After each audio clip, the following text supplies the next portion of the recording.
Ya, jadi ini adalah rangkaian simulasi dari MPPT, Maximum PowerPoint Tracking, dengan teknik PNO atau Perturb and Observe ya.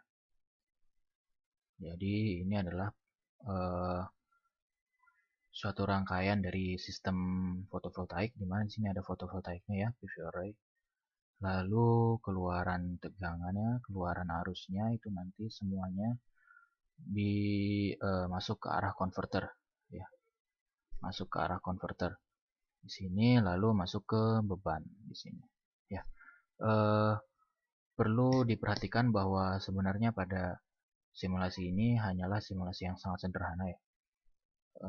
Sangat sederhana dan sangat sempurna, sangat ideal, karena nanti saat ketika Anda ingin merancang bangun sistem seperti ini, maka perlu ada 1-2 measure untuk memperkecil error, karena simulasi ini tidak akan sama persis dengan apa yang dirancang bangun. Eh, Pertama di sini ada fotovoltaik ya, ada fotovoltaik. Lalu keluarannya nanti akan disense oleh sensor ya. Ada dua besaran. Yang pertama tegangan dan arus yang keluar ya. Itu nanti lewat sensor akan dimasukkan ke controller PNO, ke unit controller ya. Jadi controller PNO ini menerima 2 input, yaitu input tegangan dari PV dan juga arus dari PV. Itu.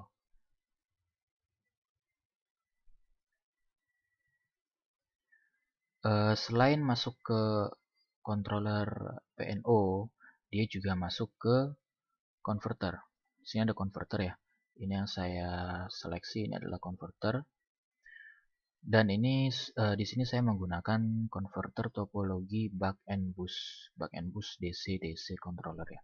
Anda bisa menggunakan buck atau boost saja, atau topologi lainnya. Nanti mungkin ada perbedaan di cara perhitungan duty cycle-nya dan juga cara perhitungan komponen-komponennya ini ya. Jadi komponen-komponennya ini, kapasitornya berapa besarnya, dan juga induktornya, dan juga segala macamnya semuanya.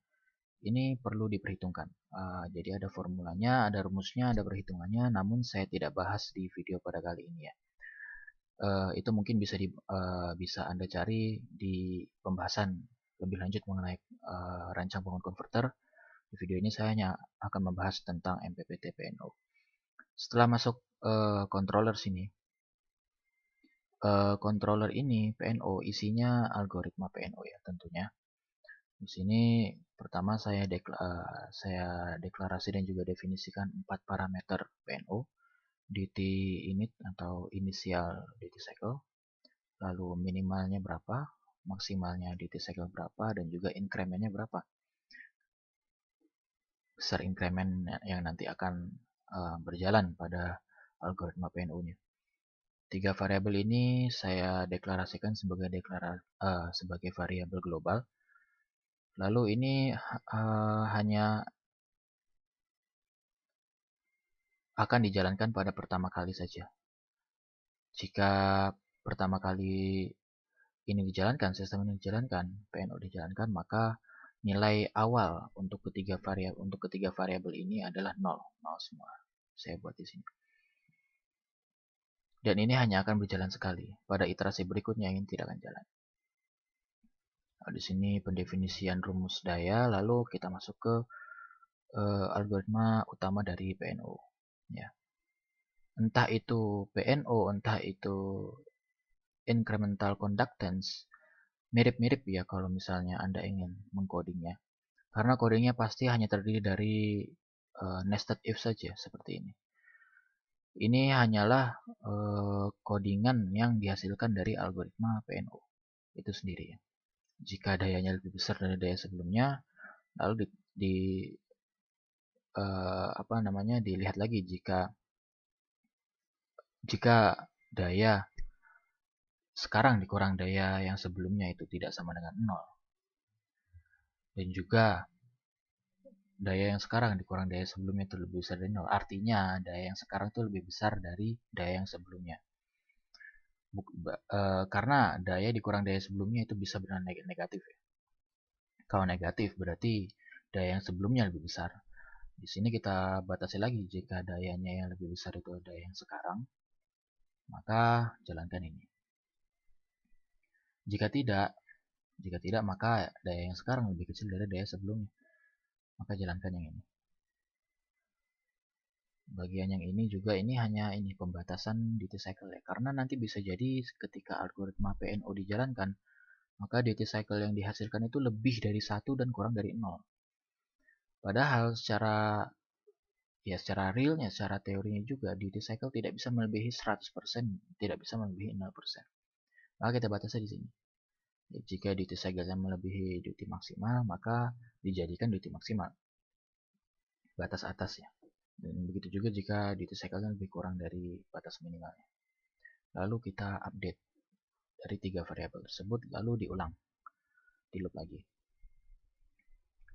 Oke, sekarang kita kembali ke bagian simulnya. Bagian simulnya ini kalau kita run hasilnya, coba kita lihat, kita run.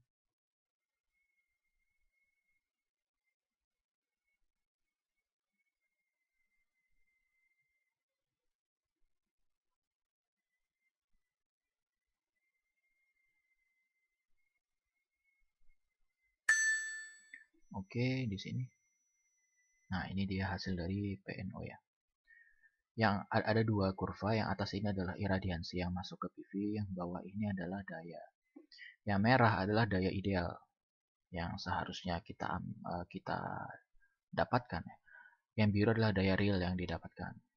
Daya keluaran dari PV yang didapatkan. Kita lihat salah satu kelemahan PNO di sini adalah osilasi. Kalau kita zoom di sini, nah ini osilasi ya. Osilasi ini menyebabkan power loss sehingga menurunkan efisiensi. Bisa menurunkan efisiensi ya. Ini memunculkan power loss dari daya yang dikeluarkan oleh PV. Namun kalau kita lihat dari tinjauan lain seperti performansinya, settling time-nya, itu cukup baik ya. Cukup baik, settling time-nya rendah, overshoot-nya juga sangat rendah. Bagaimana kita menghitung dari garis grafik merah yang merepresentasikan daya ideal, itu saya buat di subsistem perhitungan daya. Ini ada di sini ya. Iradiansi masuk, lalu dikalikan dengan gain 0,52 dibagi 1000, lalu itulah daya ideal yang seharusnya. Jadi daya ideal berubah sesuai dengan iradiansi. Dari mana dapatkan nilai 0,852 per 1000? Gain ini nilainya didapatkan dari karakteristik PV tersebut yang saya gunakan. Kalau di sini kita pilih yang array at 25 degree Celsius ya. Di sini pastikan ada angka 1000. Kita plot, maka kita pilih yang 1000, iradiansinya. Daya yang seharusnya dikeluarkan secara ideal ada 852,6. Nah, 852,6 ini yang saya masukkan ke rumus perhitungan daya tadi. Jadi 0,852 dibagi 1000. 1000 ini ya 852,6 ini kan pada 1000.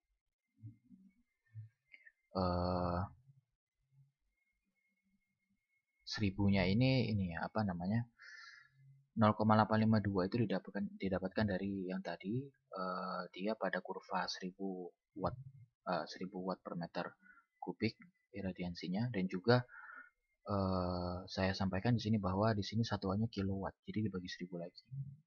Ini satuannya kilowatt. Sedangkan yang di atas ini radiansi, ini satuannya watt ya, watt per meter persegi. Seperti itu. Mungkin cukup dari saya. Terima kasih.